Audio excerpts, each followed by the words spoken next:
ठीक बच्चों, तो अब हम लोग पढ़ेंगे इंफ्रास्ट्रक्चर क्या होता है। तो किसी भी कंट्री के डेवलपमेंट के लिए बच्चों, जो किसी भी कंट्री या किसी भी इंस्टीट्यूशन के डेवलपमेंट के लिए जो उस डेवलपमेंट के बेटे मैं बार बार आपको बता दूं, infrastructure is not the part of the development, is not part of the product, but it is very much helpful for the development. Infrastructure जो होता है किसी भी, फॉर एग्जाम्पल मैं इंफ्रास्ट्रक्चर को कुछ आपको एग्जाम्पल के साथ समझाने की कोशिश कर रहा हूँ। I think you will capable, you will able better way to understand by the example. For example मैं आपको बता दूं बच्चों, जो स्कूल्स होता है या कॉलेजेस जो होते हैं, स्कूल होता है, तो स्कूल्स में जो आपकी बिल्डिंग्स है या आपकी जो ट्रांसपोर्टेशन सिस्टम्स है ये बेटा, या जो आपका फर्नीचर है, सपोज करो स्कूल का मेन पर्पज क्या है। The main purpose of the school is to provide the education to the students, this is the main purpose of the schools. Schooling बेटे अगर हम देखें तो अगर ये सब ना भी हो तो भी हम किसी न किसी तरीके से एजुकेशन को कंटिन्यू कर सकते हैं। फॉर एग्जाम्पल के तौर पर हम गांव के स्कूलों में जाते हैं, वहाँ पर बिल्डिंग्स की कंडीशन बहुत खराब होती है, बट वहाँ भी स्टूडेंट थोड़ा बहुत पढ़ाई करते हैं। लेकिन मेरे कहने का मतलब है बच्चों कि school building is not study, वो पढ़ाई नहीं है। या ट्रांसपोर्टेशन जो है, स्कूल का जो ट्रांसपोर्टेशन है, स्कूल बसेस वगैरह है, ये दिस इज नॉट, ये स्टडी नहीं है, ये स्टडी का पार्ट नहीं है बच्चों। या जो फर्नीचर, जिन फर्नीचर कुछ टेबल है, चेयर है, कुर्सी चेयर है, ये पढ़ाई नहीं है, but these are very much helpful in the study. ये सारे कंपोनेंट्स बहुत ज्यादा हेल्पफुल है इन द स्टडी में, तो इस वजह से इनको इंफ्रास्ट्रक्चर कहा जाएगा। They are consider they are not part of the study, but they are very helpful for school की बिल्डिंग बेटा जो होती है वो स्कूल की पढ़ाई के लिए बहुत ज्यादा जरूरी है। बिल्डिंग्स नहीं होगी, there will be very difficulties in cold season, in rainy seasons are not possible the proper classes that proper classes will run. तो मेरा कहने का मतलब ये है कि स्कूल बिल्डिंग पढ़ाई नहीं है, लेकिन स्कूल बिल्डिंग हेल्पफुल है इन द पढ़ाई। फर्नीचर पढ़ाई नहीं है, लेकिन it is very much helpful to sit down properly and attentive positions for the study, तो दैट इज आल्सो इंफ्रास्ट्रक्चर। या मैं कहूँ कि sanitation, water supply, that is not study, वो स्टडी का हिस्सा नहीं है, लेकिन that is very much required in the schools. या मैं आपसे कहूँ कि ट्रांसपोर्टेशन, बसेस वगैरह जो है, दैट इज वो स्टडी नहीं है, but they are very much helpful in the study. तो मेरे कहने का मतलब है वो factors which are helpful in the production but they are not part of the production. वो हेल्पफुल है प्रोडक्शन के लिए, लेकिन वो पार्ट ऑफ प्रोडक्शन नहीं होते हैं।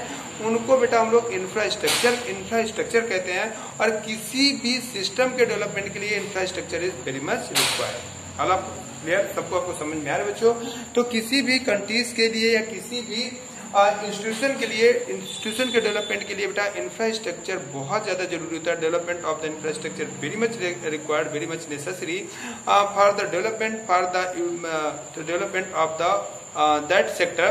तो इंफ्रास्ट्रक्चर क्लियर हुआ कि इंफ्रास्ट्रक्चर क्या हुआ। तो infrastructure are those factors which are very much helpful in the production but they are not part of the production.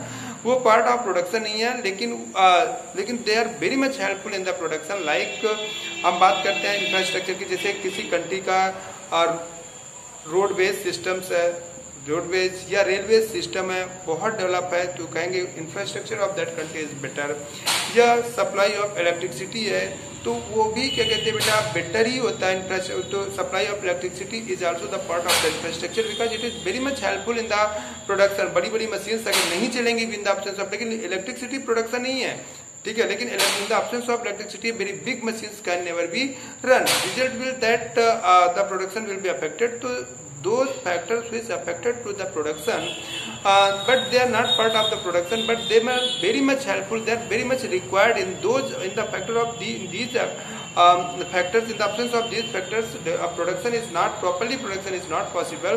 तो ऐसे फैक्टर को हम लोग बेटा इंफ्रास्ट्रक्चर के नाम से जानते हैं। फॉर एग्जाम्पल मैं आप लोगों को बता दूं कि इसमें एफडीआई का एक दौर चल रहा है। एफडीआई 1991 के बाद इंडिया ने भी एफडीआई के दौर में पार्टिसिपेंट बना। एफडीआई कहा जाता है बेटा फॉरेन डायरेक्ट इन्वेस्टमेंट, और ठीक है, एफडीआई का मतलब होता है फॉरेन डायरेक्ट इन्वेस्टमेंट। तो एफडीआई के बारे में आपको बात बता रहा हूँ। कि ये दो तरीके का होता है बेटा। एफडीआई जो फॉरेन इन्वेस्टमेंट होता है दो तरीके का होता है, एक एफडीआई होता है, एक पोर्टफोलियो इन्वेस्टमेंट होता है। एफडीआई कहा जाता है कि जब कोई फॉरेनर हमारे देश में आकर के हमारे देश की मतलब लैंड खरीद करके और बेटा स्ट्रक्चर मतलब अपना इंफ्रास्ट्रक्चर डेवलप करके अपना खुद का प्रोडक्शन यूनिट या किसी प्रोडक्शन यूनिट का हिस्सा बनता है, किसी प्रोडक्शन यूनिट में शामिल होता है, तो उसको कहते हैं एफडीआई, फॉरेन डायरेक्ट इन्वेस्टमेंट। और जब बेटा कोई फॉरेनर इंसान या फॉरेनर जो होते हैं वो हमारे कंट्री के प्रोडक्शन में डायरेक्ट पार्टिसिपेट ना होकर के किसी कंपनी के शेयर खरीद करके अपने पैसों को इंडिया में इन्वेस्ट करते हैं, तो ये बिलीव या शेयर्स स्पेशली समझो, शेयर को खरीद करके अपने किसी कंपनी में अपने शेयर्स को के थ्रू अपने पैसों को इन्वेस्ट करते हैं, तो उसको बेटा हम लोग पोर्टफोलियो टाइप का इन्वेस्टमेंट कहते हैं। तो बेसिक मैं आप लोगों को समझा रहा था बच्चों कि 1991 के बाद भारत ने भी लिबरलिज्म इंप्लीमेंट किया at the time of mister PV Narasimha Rao when he became the PM of India, and at his cabinet Mr. Manmohan Singh became the finance minister. Then he has also implemented.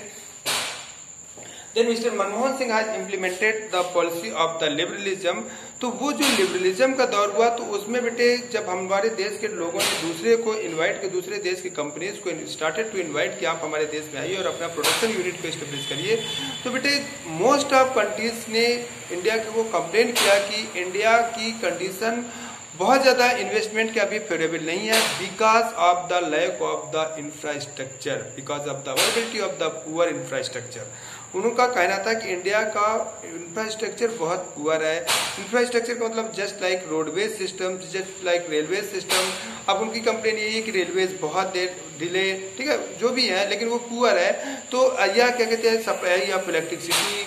तो इस चीज को उन्होंने कहा कि India का infrastructure बहुत poor है, जब तक इंडिया का इंफ्रास्ट्रक्चर नहीं क्लियर डेवलप हो जाता तब तक पॉसिबल नहीं है ज्यादा इन्वेस्ट करना। तो बेटे भारत सरकार सब जगह पर एक साथ तो इंफ्रास्ट्रक्चर को बेटर कर नहीं सकती, तो भारत सरकार ने फॉरेन इन्वेस्टमेंट को अट्रैक्ट करने के लिए बच्चों SEZ का फॉर्मेशन करती है। SEZ, अब ये SEZ क्या होता है बेटा? SEZ का फुल फॉर्म होता है special economic zone, economic zone, special economic zone. अब ये स्पेशल इकोनॉमिक जोन क्या होता है बेटा? ये एक पर्टिकुलर एरिया को सरकार एक वेल डेवलप्ड करती है जहाँ वर्ल्ड क्लास का ट्रांसपोर्टेशन, वर्ल्ड क्लास की इलेक्ट्रिक सप्लाई, वर्ल्ड क्लास की सिक्योरिटी की व्यवस्था की जाती है, ताकि हम फॉरेन इन्वेस्टर को अट्रैक्ट कर सके कि आप आकर के यहाँ अपनी इंडस्ट्री को एस्टेब्लिश करिए। तो मेरा बेसिक पर्पज ये है कि बेटा इंफ्रास्ट्रक्चर क्या होता है किसी कंट्री के डेवलपमेंट के लिए, जो या किसी कंट्री के डेवलपमेंट के लिए या किसी कंट्री के प्रोडक्शंस के लिए जो रिक्वायर्ड फैक्टर्स होते हैं, हेल्पफुल फैक्टर्स होते हैं, प्रोडक्शन का हिस्सा भले ना हो लेकिन they are very much helpful in the production of the country, मतलब प्रोडक्शन में हेल्पफुल होते हैं, उसी को बेटा हम लोग क्या कहते हैं इंफ्रास्ट्रक्चर के नाम से जानते हैं। तो आप लोगों को इंफ्रास्ट्रक्चर क्लियर हुआ कि व्हाट इज इंफ्रास्ट्रक्चर। नॉर्मली हम डिफाइन करें कि इंफ्रास्ट्रक्चर क्या होता है, तो infrastructure can be defined such a way that those factors which are very much helpful in the production but they are not part of the production is known as a infrastructure.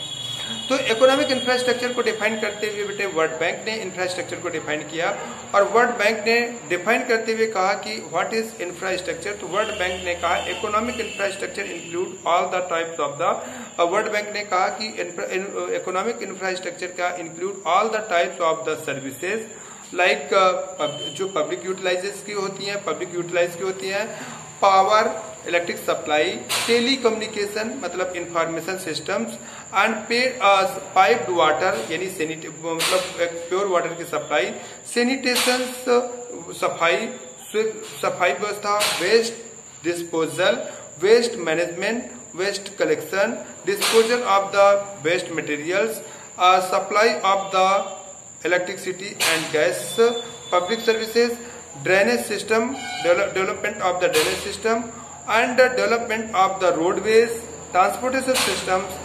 ये सारी चीजों को बेटा development of the railways और transportation system, इन सारी चीजों को इंक्लूड करता है वर्ल्ड बैंक अपने इंफ्रास्ट्रक्चर के हिस्सा में। ये सब इंफ्रास्ट्रक्चर का पार्ट होते हैं। मतलब इंफ्रास्ट्रक्चर में काउंट किया जा सकता है कि इंफ्रास्ट्रक्चर के पार्ट क्या होते हैं।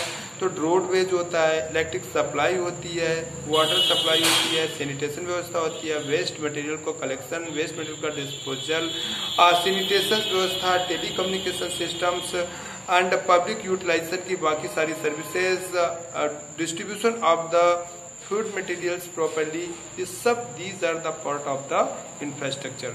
बच्चों, आप लोगों को इंफ्रास्ट्रक्चर क्लियर हुआ कि what is the infrastructure, infrastructure क्या होते हैं। तो इंफ्रास्ट्रक्चर बहुत ज्यादा इंपॉर्टेंट है for the industrial development and normally हम कह सकते हैं कि different types of the services provided are the part of the infrastructure. Infrastructure में बेटे सारी चीजें आ जाएंगी, चाहे वो हेल्थ फैसिलिटीज हो, चाहे वो आपका टेलीकम्युनिकेशन हो, चाहे वो हेल्थ एजुकेशन हो, चाहे वो एजुकेशन हो, लिटरेसी रेट हो, हेल्दी एनवायरमेंटल सिस्टम हो। ठीक है बच्चों।